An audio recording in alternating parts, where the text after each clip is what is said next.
I'm muted. It's so funny because if you watch the start of that stream, you're going to see me look down and make sure this isn't muted. But I guess I need to unmute myself on the actual app, right? That happens way too often. What's up, you guys? I am Sean Ross Sapp.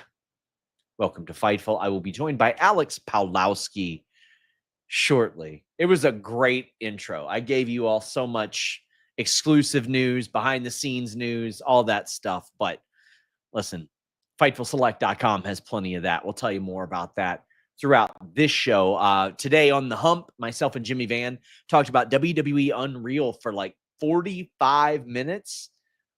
Lots of stuff, including a story that caused quite a stir today. I would say the Twitter post caused more of a stir.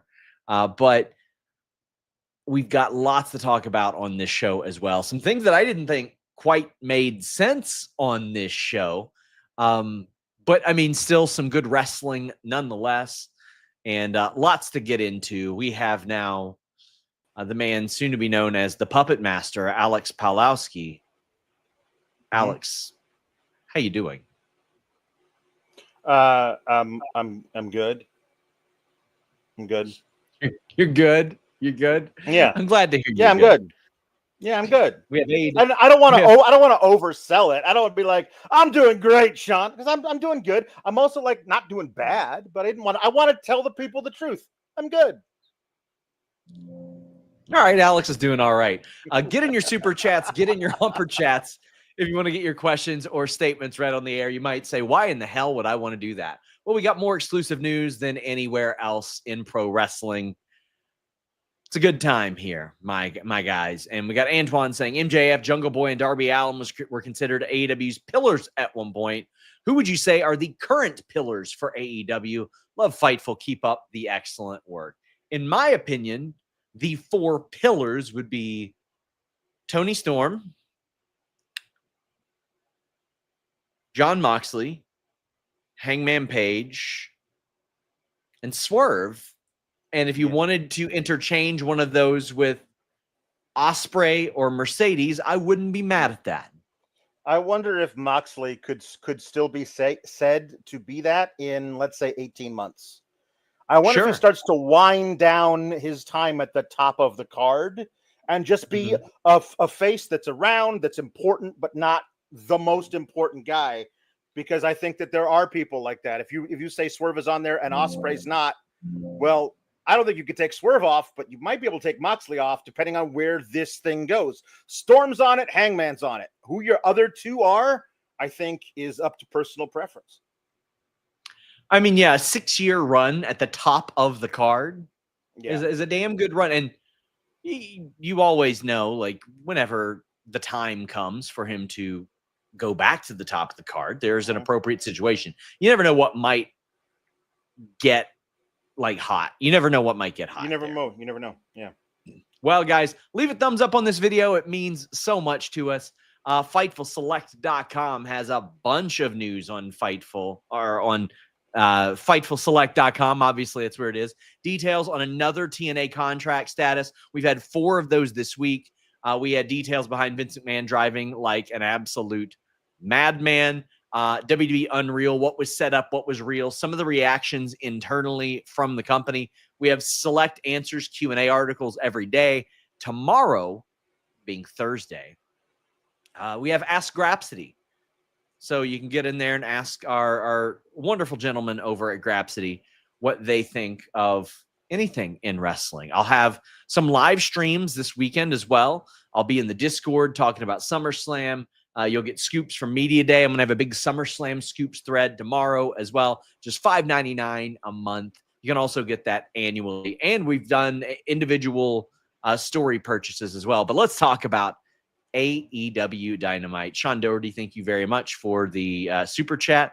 Tom LaValle says, stat, talent name, social media. So this is in reference to the Young Bucks defeating the Outrunners. The Outrunners get a full-on entrance, and the Young Bucks get a jobber entrance, complete with a nameplate that is not even filled out. It says talent name on it. Yeah. I thought that this was a phenomenal approach to the Young Bucks and the people that they have bullied in the company, the production team, among others, sort of getting back at them, Alex. Yeah, no, I think this is I like this for now. I might not like it in 6 to 8 weeks. So we'll see, like if we gotta do something with it. I enjoy what the reactions of the Young Bucks to the disrespect. I think this is all very good now, and then my brain goes to, where does it go from here? What's the real storyline with the Bucks? Because I thought that the storyline with the Bucks was going to be that they are so in their heads about not being in power anymore that they lose to the Outrunners, to a team that the characters of the Young Bucks would absolutely say are way beneath them. What's happened to us? We lost to the Outrunners. Like this isn't something that would happen to us. They can get upset by that and figure out where they go from there. Them winning this via, their own cheating ways is kind of what they were doing before they lost the EVP titles. So let's figure out, because everyone's like, okay, they lost the EVP titles. This is going to lead to an entire gimmick change. And if it does, it hasn't led to it yet. We will see where it goes from here. Yeah. But I thought that the match was well put together. I thought the Outrunners did all of the stuff they were supposed to do really well. The Young Bucks are one of the greatest tag teams of all time. And if you're holding an actual tag team tournament and they're in there against a team like the Outrunners, they should beat them. Unless it's part of an overall story. And so far, we'll see where it goes from here. We have Okada and Swerve popping up after the match to further their feud. And I felt, right now, and you can really feel that AEW is missing Ospreay and Omega and Samoa Joe and Takeshita. And even Mercedes hasn't been on the show. But Jay White and OC haven't been on the program. And it felt like Okada and Swerve were kind of minimized here as opposed to doing something out there. But Swerve did at least create a meme. There's that, I guess. He created a meme. I just feel like with these big absences, you should probably highlight these two in a more prominent method. Yeah, especially if what we're doing here is Okada's got the 1A title. You know what I mean? Like 1 and 1A. And so if that's the case, and Swerve is one of the top guys in the entire company, and he's coming after it, and Okada's one of the top 5 wrestlers of the 21st century. Yeah. Like if you his entire breadth of his career, then you should be spending a lot more of your time building to that match, figuring out ways of doing that, as opposed to like Swerve comes in and saves the Outrunners from Okada, who was just out there to back up the Bucks. It feels like you could do more of that. They're doing a lot with this MJF and Briscoe thing, like a lot. And I feel like you could be doing just as much, if not more so, with Okada and Swerve. Young Bucks getting the win makes an awful lot of sense. Backstage, they approach FTR, and FTR are like protecting Stokeley, which is actually kind of nice. Like they step in front of him and they're like, yeah, go away. But they're hesitant around Young Bucks, and they exchange words, and Stokeley goes, "You all really aren't EVPs anymore, huh?" And then like fakes swinging at him, which was kind of funny. What do you think of the FTR and Stokeley promo where they called out Cope, Hurt Syndicate, Bang Bang Gang, a little bit of everybody, and get interrupted? I'm gonna have to see some kind of internal office memo as to how Copeland is gonna be fired for touching FTR, who tried to murder him. You know what I mean? That's just not how professional wrestling works. A guy gets like assaulted by former friends and has to go away for a few months. When he comes back, he's allowed to beat them up. That's how professional wrestling works. The fact that he's not now, according to Stokeley, who I just assumed was lying, but now it's like 3 weeks have gone by and nobody's attempted to suss out a possible lie. That part is funny to me. Meaning funny, it means it smells fishy. But I did enjoy FTR and the Young Bucks. Like, if we meet in the finals of this tournament, may the best team win. Which to me signifies that A, they won't meet in the finals of this tournament, and B, even if they did, it wouldn't be that at all. So I like that there's this, because obviously it's FTR and it's the Bucks. The last time they did a tag team tournament, FTR and the Bucks met in the finals of said tournament. So yes. I feel like that them being on opposite sides of the bracket, winning each of their first round matches, is supposed to us signify, oh, they're the favorites. They're probably going to meet in the finals. And I think you probably don't want to do that again. So I like that this is throwing a red herring at us. We got Matthew Hooks of Hooked in Voiceover saying, are you surprised Gail Kim hasn't signed anywhere? Yes, I am extremely surprised, unless there's some sort of like non-compete that I'm not aware of, which I was told there wasn't. Yes, if I were AEW and or WWE, I'd be bringing her in immediately. She should have already been somewhere. Yeah. Christian Cage did a promo, went plenty over time, from what I understand. This was very like plotting, very calculated. And it was basically him admitting that he's an asshole, him calling Shayna Wayne loose, and saying, I've been stuck in a lot of holes, but none as gaping as the one that I was in with you. Yeah. So there's a lot of sometimes I'm just like, I watch wrestling, and people will say, you would have never survived the Attitude Era. I'm still surprised sometimes. I'm still surprised. Yeah. That this stuff gets said. How'd you feel about before we get to any physicality or anything? Yeah. How'd you feel about this? It was too long. It is set up. The promo is set up to make sure we know that Christian's still a bad guy. That we're not supposed to like him, even if we hate Nick Wayne and Kip Sabian and Mama Wayne as much or more than we hate Christian. He's still not a good dude. And I like that they're still doing that, because he's not. And I think that you've been wanting your Sting and Luger tag team since I've been doing shows with you, and I think we might finally be getting that with Copeland and Christian. As soon as he said, I've been in a lot of holes, I was just like, oh God, really? And then they went all the way with it. I thought he was going to do that, get the crowd to groan because they also knew it was coming, and they'd be like, get your minds out of the gutter, and then he'd continue with a perfectly rational use of that, a particular metaphor. But no. All he had to say was like, I've been in a lot of holes, some more gaping than others, and then that's there you go. Enough. Yeah.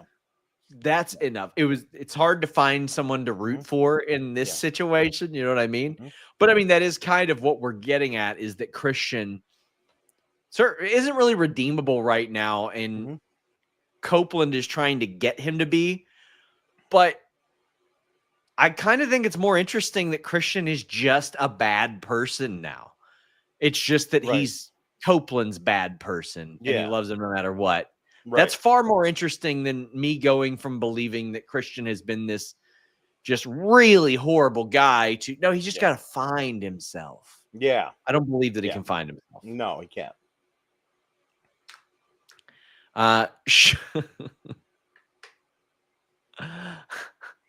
Sean Doherty says, Alex doesn't like anything he hasn't predicted 10 months in advance. It's ruining it for all of us.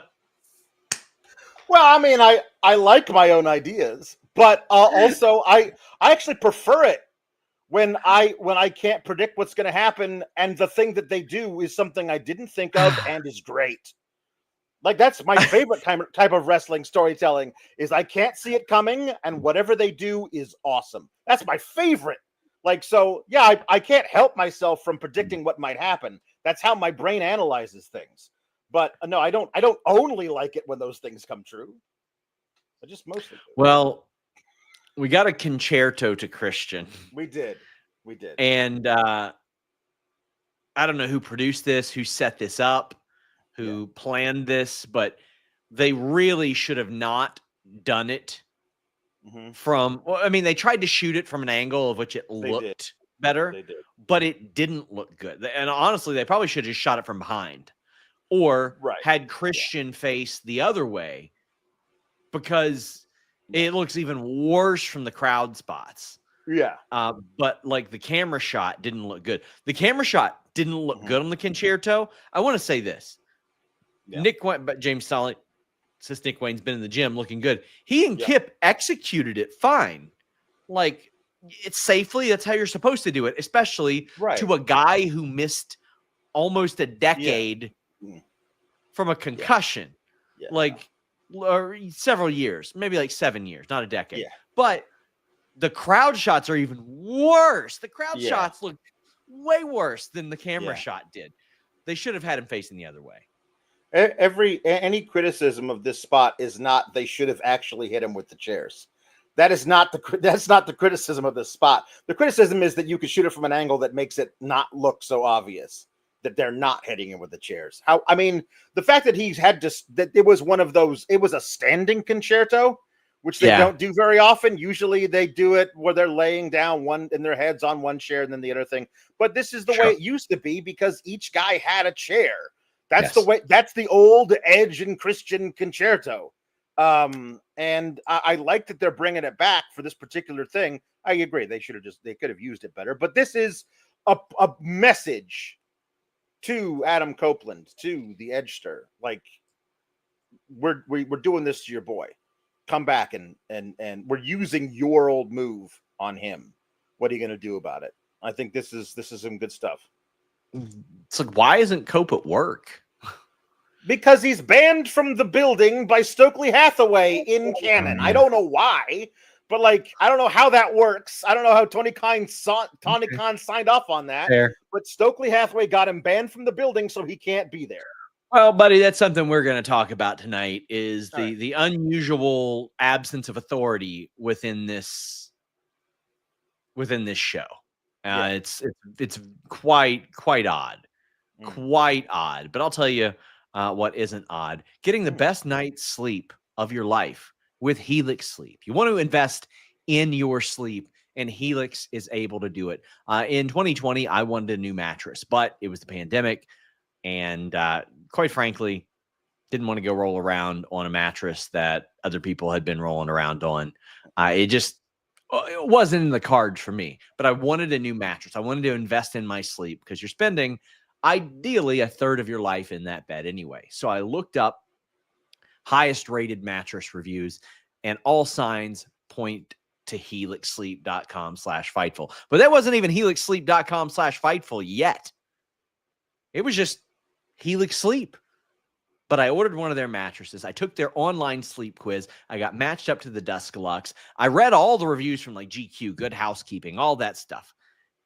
And I got the best sleep I had ever had. I went from sleeping on a slab of memory foam to having this one delivered to my door and sleeping great. They have a 100-night risk-free trial. They have flexible financing options. It's fantastic. With the code FIGHTFUL, you can get a great deal. And again, that risk-free trial. Again, they have very flexible payment plans, but you want to invest in your sleep. 100-night sleep trial, lifetime limited warranty. It's assembled here in the United States, and there's free shipping on all orders. If for some reason you don't like it, and you will, I'm on my second one. I bought one, and then when I moved, I bought another one and gifted the other one. Like, it was a great move. helixsleep.com/Fightful. Forbes, GQ, Good Housekeeping, New York Times, Wired, all praise this lovely mattress. helixsleep.com/Fightful. World Championship match. Ryan McDonald says, actually, you know what? N. Simmons brings up the tag title tourney first. He says, my hope for the tag tourney is AOG and BBG, mainly because I want them, Ricochet and Jay White, to feud. I think Ricochet and Jay matches could put both over the hump. Imagine both in the finals of the Continental Classic. The Continental Classic is a big question mark for me this year because I think they should make somebody this year. How are you feeling for the tag team title tournament right now? Well, I the one thing I don't want is Bucks and FTR again. Yes. It would, as much as I love those two teams, I'm with you. It looks like either we have those two teams in the finals, or one of those two teams in the finals.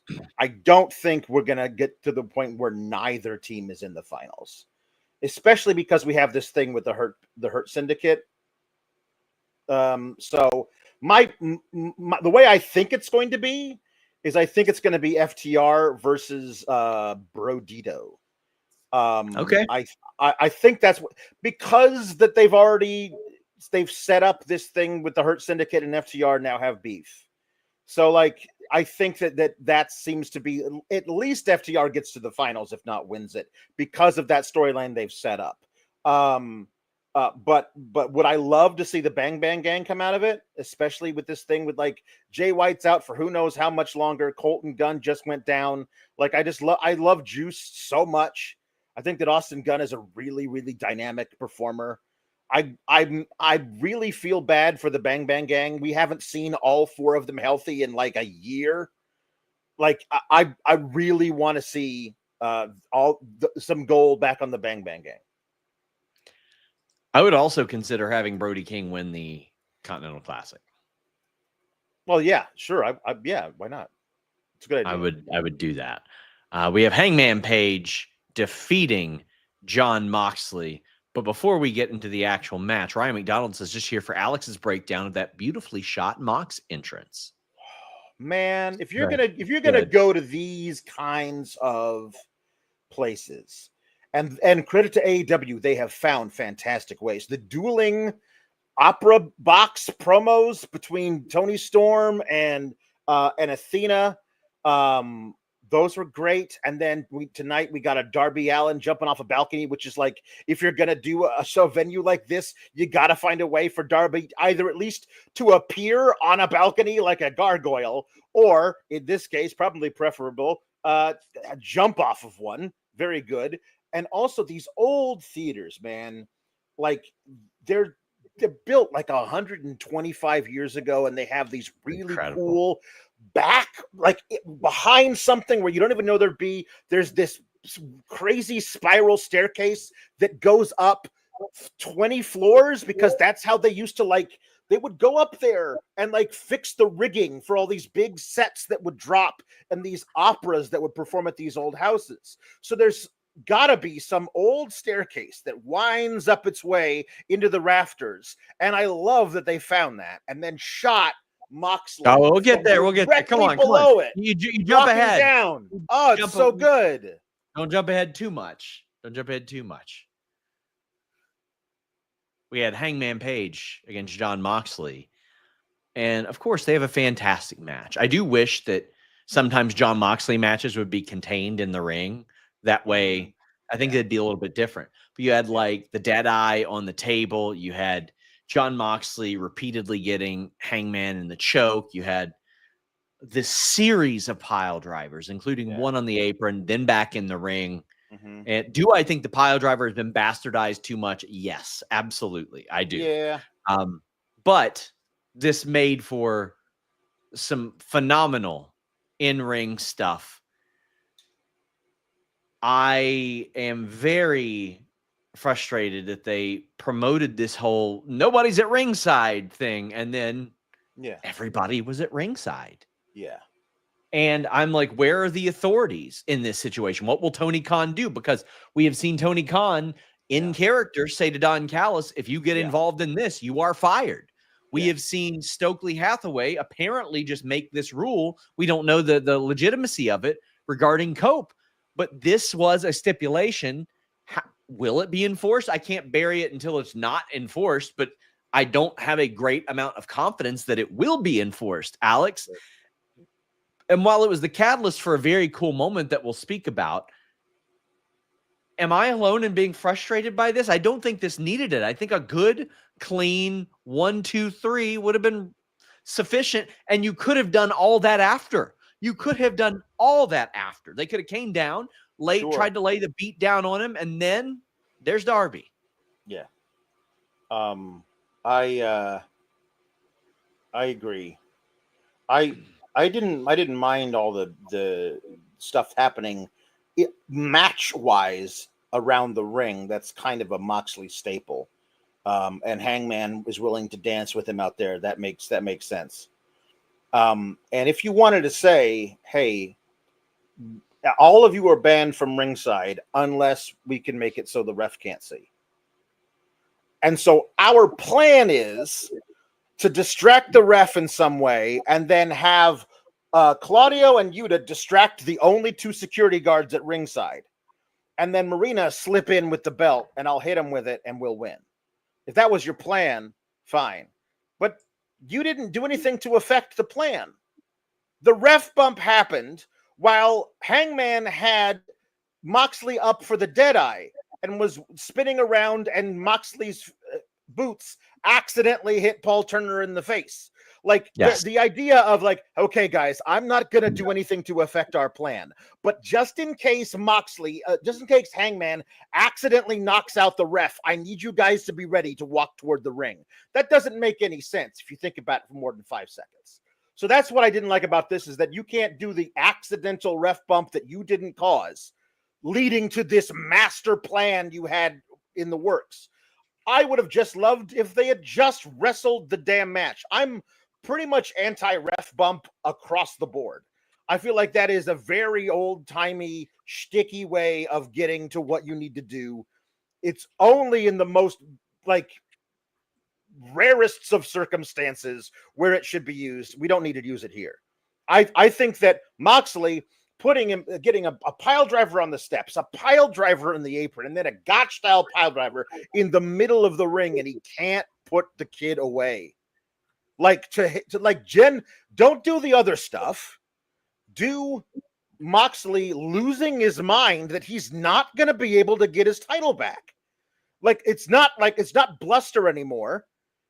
Maybe this kid is better than I thought he was. Like, you could actually, Mox is a good enough in-ring storyteller to play that part, as opposed to, here's my friends at ringside again, especially in a match in which they're banned from ringside. I did not enjoy that part. If I never saw another white t-shirt or turtleneck on AEW programming, it would not be soon enough. Now, we did have a phenomenal... Let Bryan Danielson get his merch money. Come on, man. Come on. And by the way, I just want to say, the match was phenomenal. The match was fantastic. So good. It was so good. And yes, when you brought up the pile driver thing, I think there is a happy medium between one major company treating it as though if somebody hits you with a pile driver, you're going to die, and the other company being like, I'm going to put 3 of them on you and you're going to kick out of them. Like, there's got to be a happy medium. You know what I mean? Like, I find that within the context of WWE, that happens so rarely. I admire that they treated it like that. And with it, and if you wanted to go deep, you could say, we don't even train those at the Performance Center. We don't even, we tell people don't do them out of respect for the industry, et cetera, et cetera. Yeah. But it's an awful lot of pile drivers, man. DNC Digital says Hangman is on his second reign. He's been such a huge part of AEW, being involved in big moments. This shows patience, putting the title on someone. Yeah, and I mean, I'm sure Darby was the original plan that they had down whenever that was, but I got a lot of respect for Darby saying to Tony Khan, I want to climb Mount Everest. I don't need this title to feel validated. You can do that. Whatever. Right. But Darby, phenomenal use of the venue. And this is something, Alex, you can go back and look at an article on awfulannouncing.com from like, it's 13 months ago this week. And Bob O'Neill did a thing about a rant I went on a Fightful show. And I listed a number of things that I would do in order to improve the show. And I felt like AEW was in a bit of a lull there. They were. I wanted them to consolidate some titles, and on the men's side, they've done that. The FTW title is gone. The Continental title has combined with the International title. Yeah. I wanted them to turn the lights on in the crowd, but listen, there weren't people filling out those crowds, so I understand it. But a part of that was run smaller scale venues and run unique places. Now, when you do one, you can do the other. So that's three of those things. I wanted them to take the show out of the venue or make the venue interactive. That certainly happened. So I'm not taking full credit for the show being good now. But listen, I'm just saying there were some good ideas laid out here. And one of them that brought many of them into focus was this Darby Allin spot, of which you have a small venue, you make the venue part of the character, and because the lights are on in the damn building now, you can see something, and he dives off this balcony. Yep. What a great spot.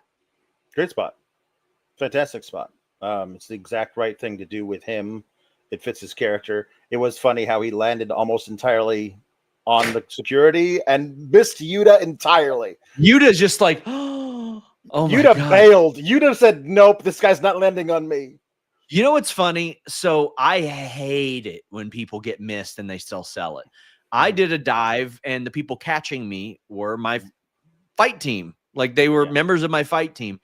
And one of the guys had never done anything pro wrestling before. And I missed him, but I loved what he did. He just looked like he was in disbelief that just happened instead, and like got the hell out of Dodge. Like, that's all he was supposed to do. Yuta did fine. He was just like, okay, I don't want you to kick me in the face. Yeah. I see what you have done. I don't want any parts of this shit. Like, I thought that was pretty good. Yeah. We've got James Stalling saying Darby looked like he flew straight from the heavens to the side of the balcony where he jumped off.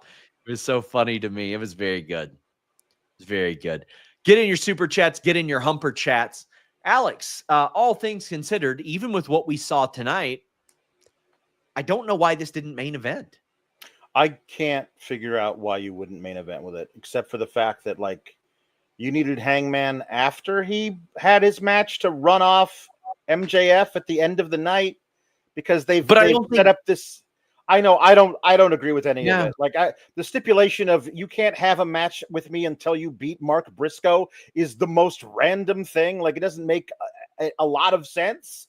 And so like, now we got to have Mark Briscoe in the main event, so that when he beats Ricochet, MJF can come out and attack him, and then Hangman can run him off. So we can talk about how we're going to do Briscoe and MJF in the main event next week. And I just feel like you got the men's world title match. If you were going to say we have to do it like this because there's a 1 hour time limit, and so in case it goes the distance, we wanted to make sure that we could clear out the entire hour. If you say it like that, fine, but they didn't, as far as I know. And then the women's world championship is involved in another match. Like, that could have main evented. It's the women's world championship, but that didn't main event. Instead, Briscoe versus Ricochet, which is a middle of the first hour Dynamite match. You know? Yeah, and that's I gotta agree. And I love Mark Briscoe. I am a big Mark Briscoe guy, but Bobby the Brain sends in a humper chat. Get in your super chats and humper chats. He says, hey, Sean, AEW ROH NXT question. Any possibility of Cole Carter, a.k.a. Troy Two Dimes Donovan, jumping back to NXT? Signed with AEW in July 2022. Could he be a free agent? NXT ended this week on a cliffhanger with Tony D recognizing someone off screen. I mean, he kayfabe died. Yeah, he was thrown off our bridge. But I just want to say, based on what we have seen of Cole Carter, it would be the most hilarious character arc of all time to have him be that anticlimactic AEW reveal and then be this anticlimactic NXT reveal as well. Funny. I don't know. Well, I tell you what, NXT stands would absolutely type in all caps, 2 Dimes. Oh my God. But like, he was wrestling 3 or 4 days ago with the frat house in Atlanta, and he was on ROH a couple weeks ago. I don't think he is a free agent as of yet, but Louis Veal says going back to when men were menthols. So,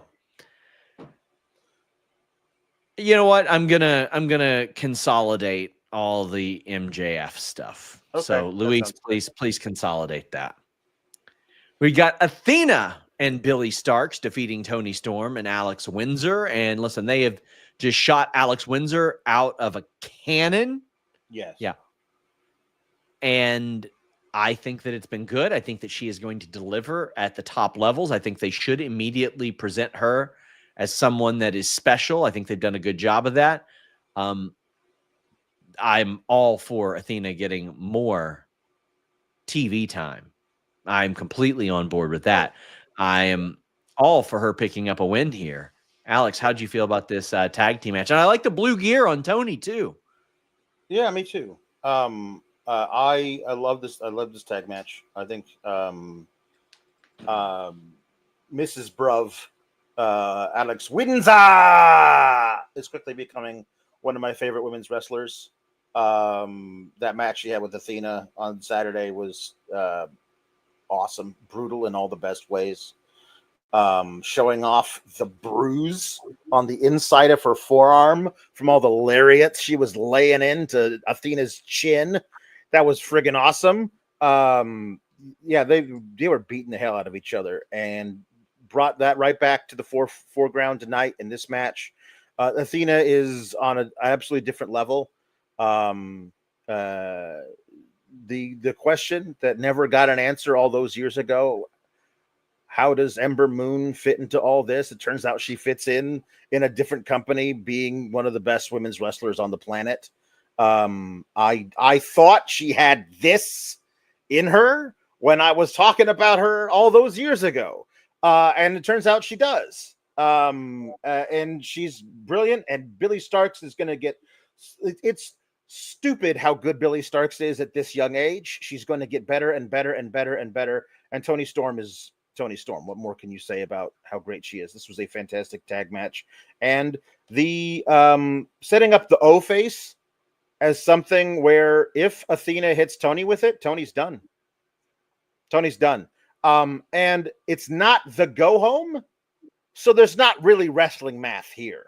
I don't love the champ being pinned, but it's far enough away. It's almost a month out, 3 weeks away from Forbidden Door. Like, I don't know when they're actually going to do this match, but something tells me they're actually going to do the match and not Money in the Bank it.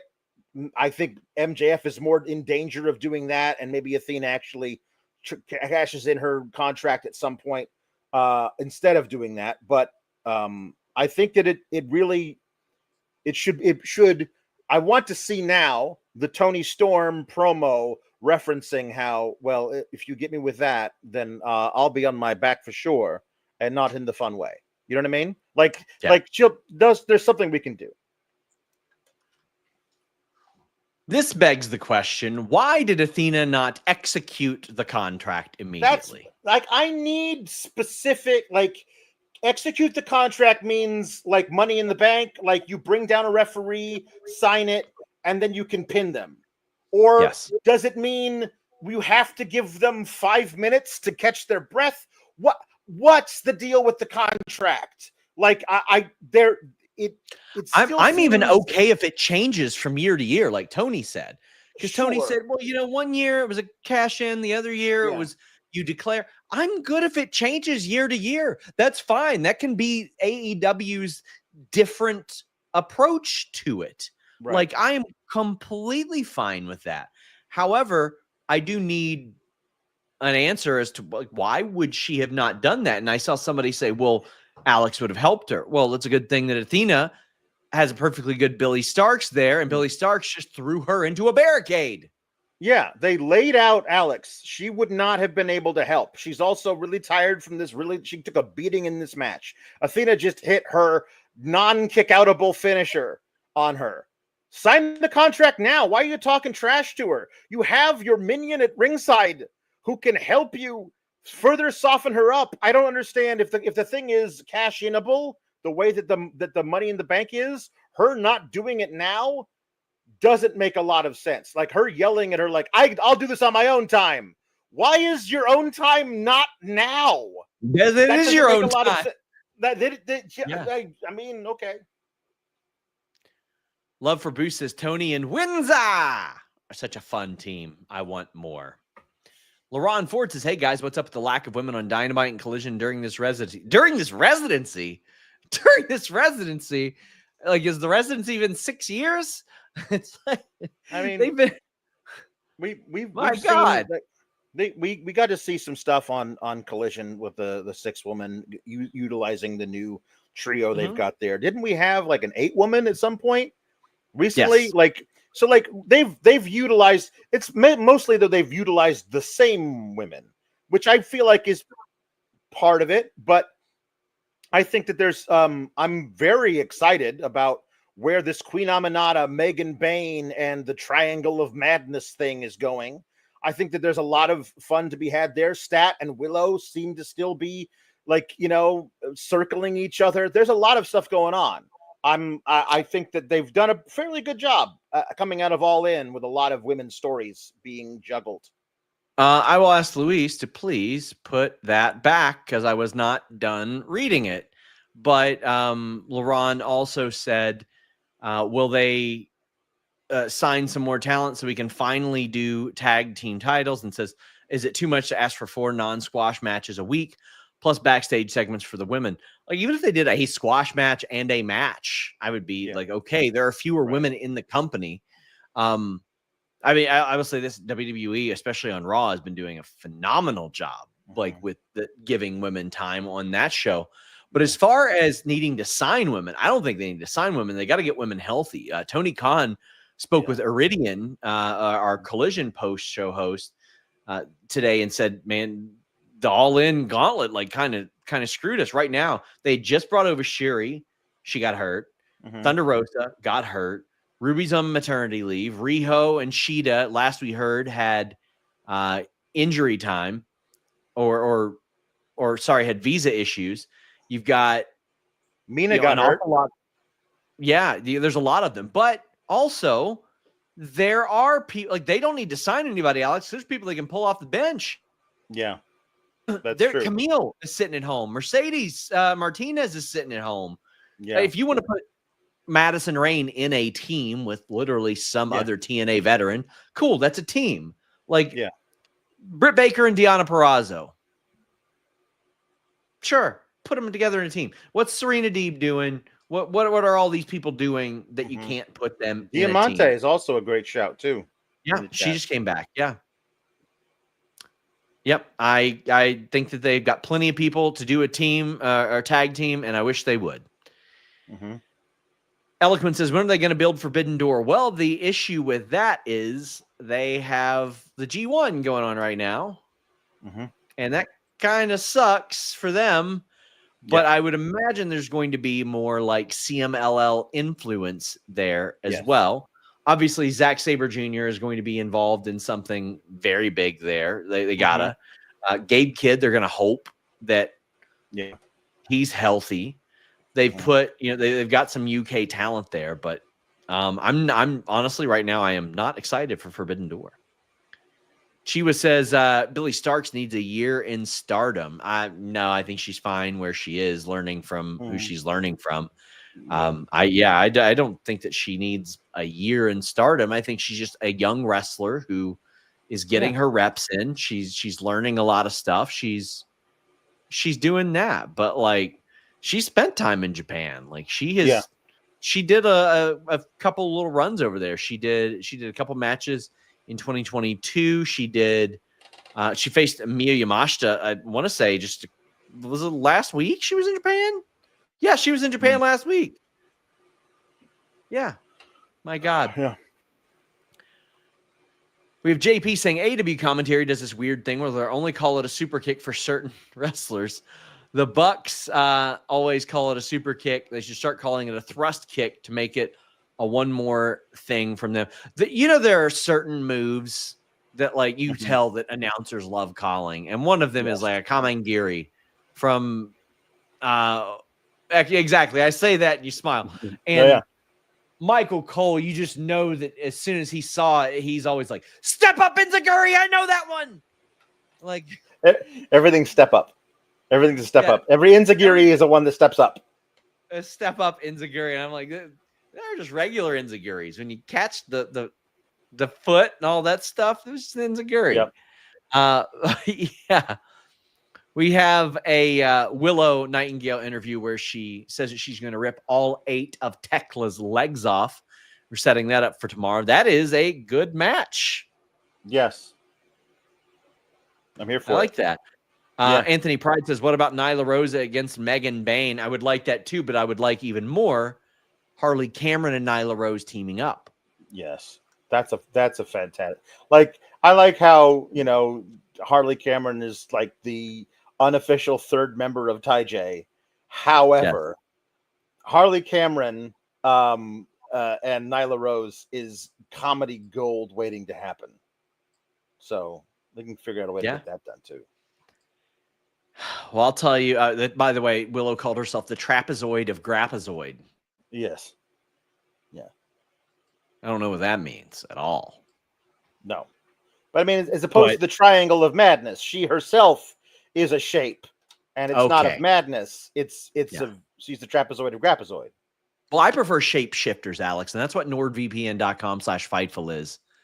It's going to allow you to mold the pay-per-view experience to your own.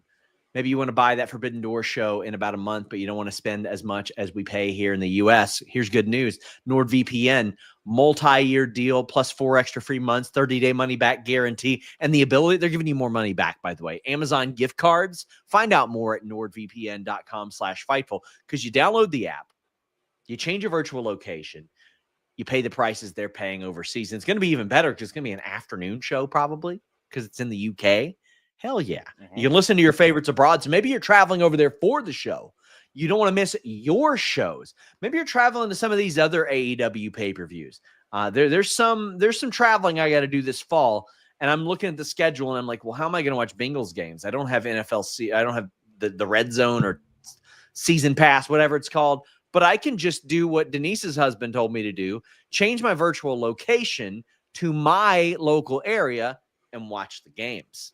You can also shield your data from snoops and criminals on that public Wi-Fi, whether it be the event venue, the hotel, the airport. So I'm going to have my NordVPN locked down on all my devices, my phone, my Surface Pro, all that good stuff this weekend.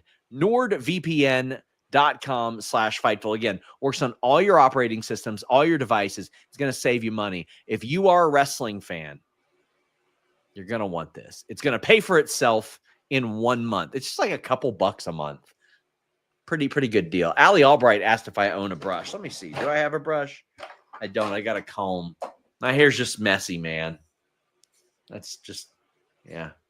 It's just rough, guys. It's just rough. You should nod more, Alex. Do you like NordVPN.com/Fightful? You look like one of the hosts of The Bump when they did interviews.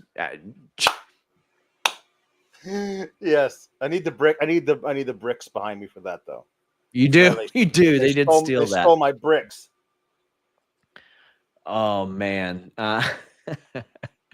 Get in those super chats. Get in those humper chats. James Stalling says Nick and Starkz getting much more TV time. They're only getting better. So much potential. They are exactly where they are supposed to be. Yeah, they're coming along. They're coming along. Yeah.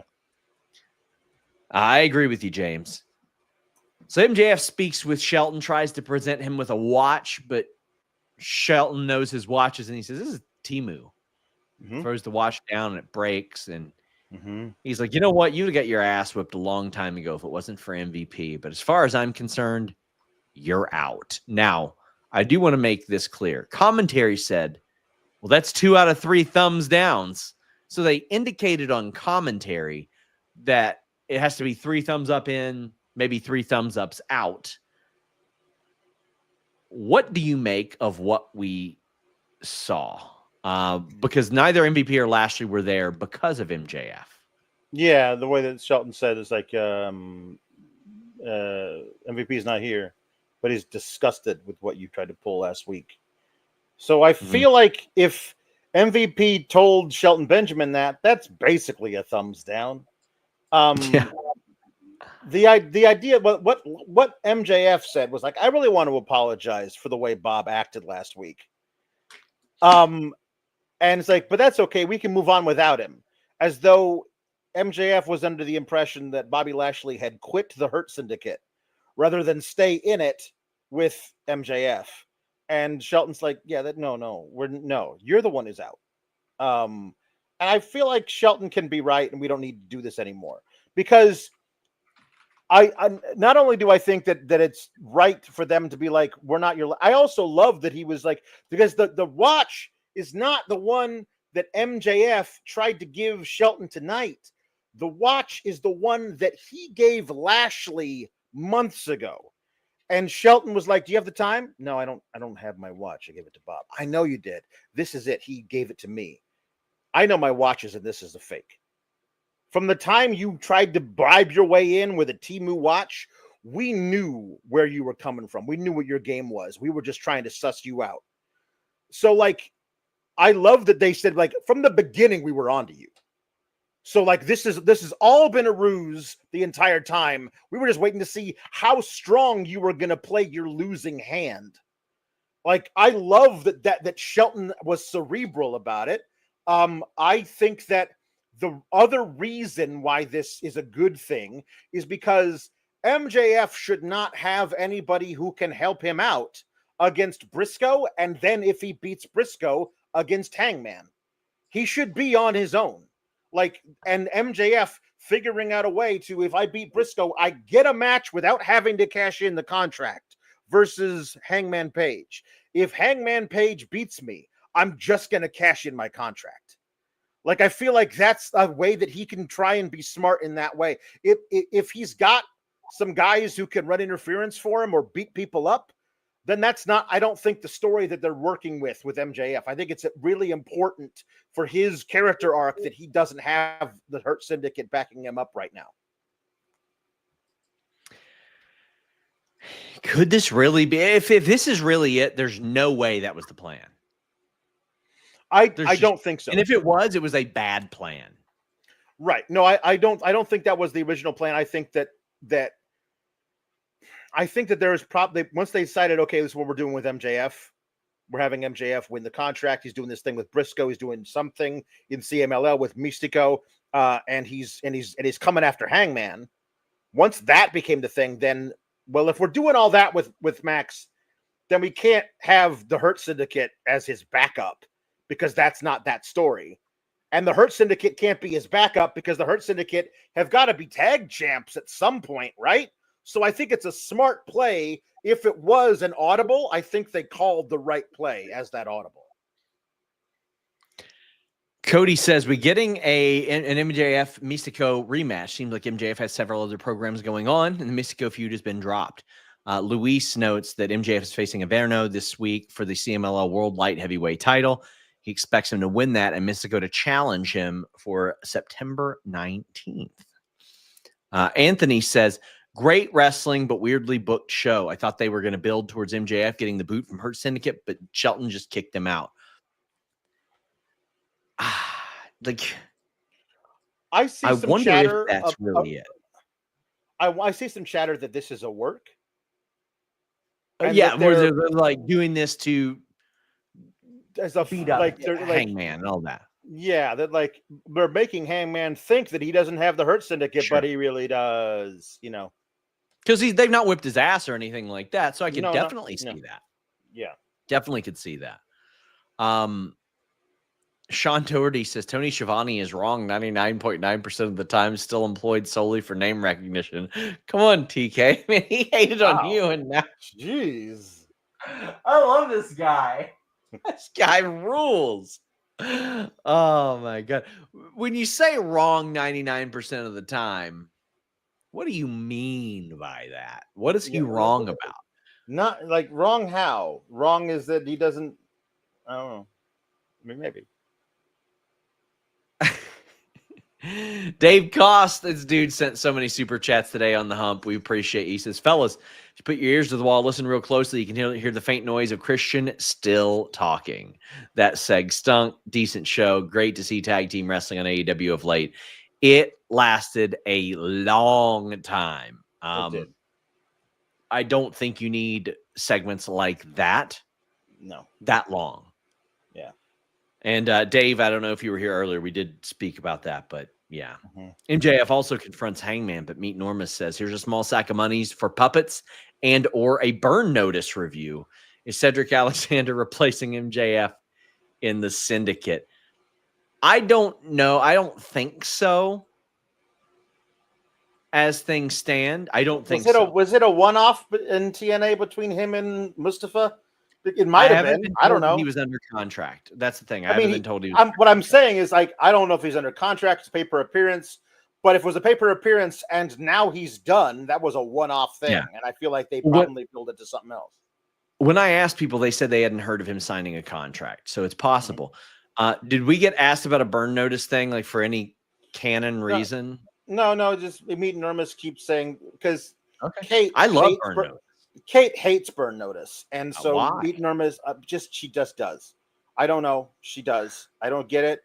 I don't care either way. I've never seen an episode. It seems to me never seen an episode. It was on after Raw. I know. I turned off the TV, changed the channel, turned off the TV for whatever reason. Like, well, for a long time I've been doing reviews after Raw, so like you know I don't know how long it's been off the air. The show was over before you did that. Okay, fine. It seemed to me to be a fairly innocuous USA drama. Yeah, and most of they're Blue Skies shows. Yeah, most of those I did not watch, so I don't care either way. But she hates it, so Meet Normus continues to goad her into doing a review of Burn Notice. It is a very harmless show. Like I've mentioned this before. Like I didn't watch TV for a long time. I watched sports, South Park, and like wrestling, and that was it. Yeah. And I caught Burn Notice on after Raw, and I was like, all right, I'll give this a shot. And to me, it was one of the most interesting shows ever because I had never really watched TV. But it's inoffensive. But then I was like, okay, this is very much a monster of the week type of show. It's like one of those shows that's 10 minutes to the central plot. The rest of it is to a side mission. Every year he ends up getting a new person he answers to. It's funny because it was my favorite show for a while, and I gave up on the last season. And then during the pandemic, I rewatched it, and I got to the last season, and the last season was the best season. Wow. I was like, what the hell? Like right after I gave up on it. But we have Mark Briscoe interview interrupted by Ricochet in the Gates of Agony, and then they have a match. And again, it is a very good match that saw Brodito laying out the Gates of Agony. I would not have had Ricochet's finish kicked out of this early into him doing it. I like that finish an awful lot, and I wouldn't have done that. Other than that, I loved the match. Let's talk about what happened before the promo. Yeah. But I enjoyed that match an awful lot. Match is good. I mean, I think that Mark Briscoe is perhaps like the most used wrestler on the roster over the past 4 or 5 months. He's on all the time. Like sometimes he's got a match on Collision and a match on Dynamite some weeks. He's all the time. Like when we already saw a pretty great Ricochet versus Mark Briscoe match. It was an ambulance match in which Mark Briscoe was placed in the ambulance and lost the match. He looked like he was bleeding to death. He came back 20 minutes later to help during the main event. He's not the Sussex County chicken. He's a Sussex County cockroach. You cannot kill this guy. He's just here. He won't go away. I feel like him being around as much as he has makes it hard to watch this part of it because he feels like he's just been ubiquitous all the time. And now that he's in an important feud, I feel like I've kind of grown tired of his constant presence when there are so many people on this roster who are great and aren't on TV. That I feel like him having the main event, especially this week, over the men's championship match and the women's world champion in another important match, he gets the main event slot this week, and then they, after this, make a main event for next week that he's in. There are very few people. Wait. There are very few people who aren't the world champion that should be in 2 main events 2 weeks in a row. Sure. I mean, that's just my own personal thing. I thought the match was very, very good. I love Ricochet and Gates of Agony together. I want to see them pushed as a thing, like more toward the top than they are right now. But I understand that Mark Briscoe's got to get this win if we're setting him up to have this match versus MJF as part of the MJF and Hangman story. I just feel like he's just been constantly on TV, which to me, I'll get tired of almost anybody if they're constantly on TV.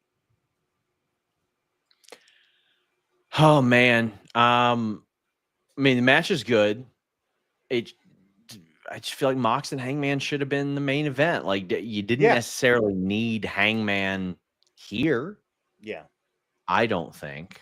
Yeah. I don't know. N. Simmons says, very weird end to the show. I don't think Briscoe should have won.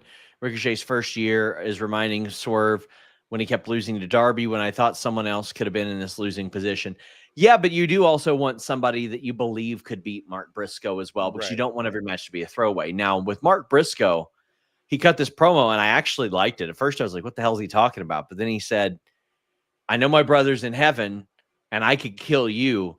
And I know that I'd go to heaven if I repented, but I wouldn't feel bad about killing you. Mm-hmm. So I wouldn't go to heaven at all. Right.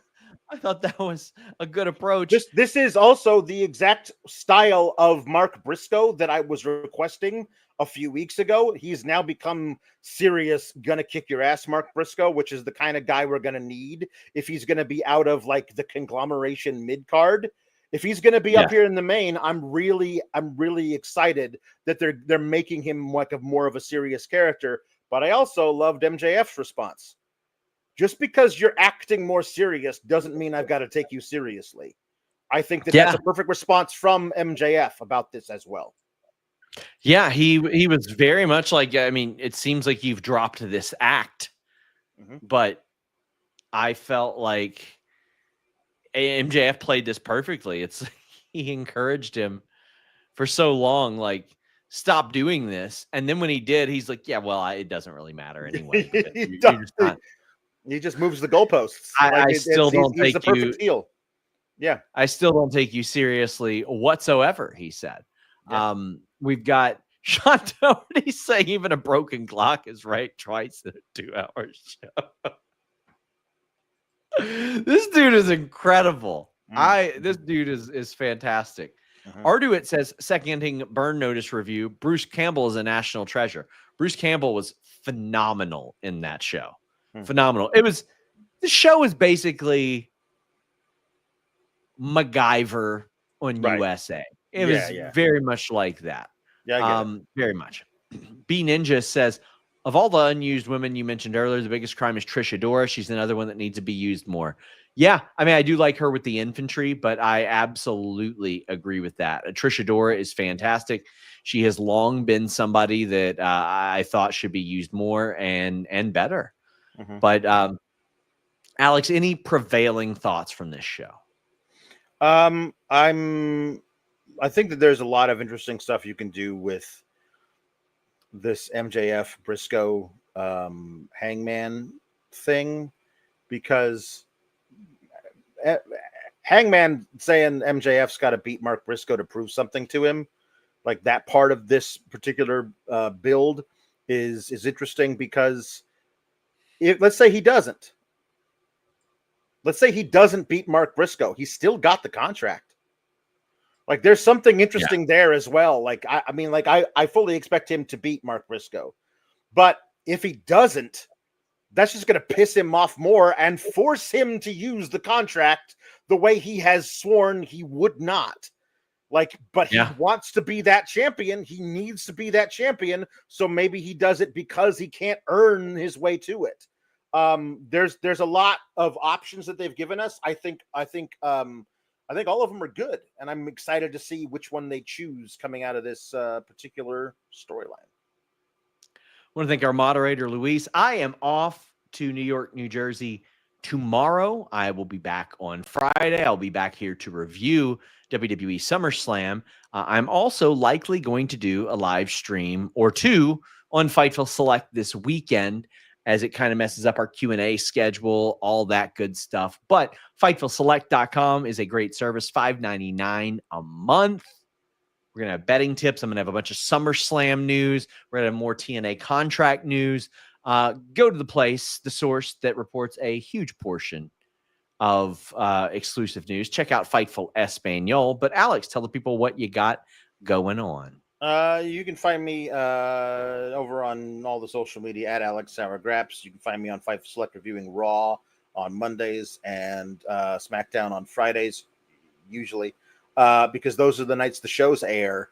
And then on Tuesdays on this particular YouTube channel, you can find me and Kate reviewing NXT. We try and have as much fun as possible. That's our motto. Soon with puppets. Soon with puppets. Just, Twitter is a punk for banning Fightful Espanol. I don't get it. Whatever. Until next time, my friends.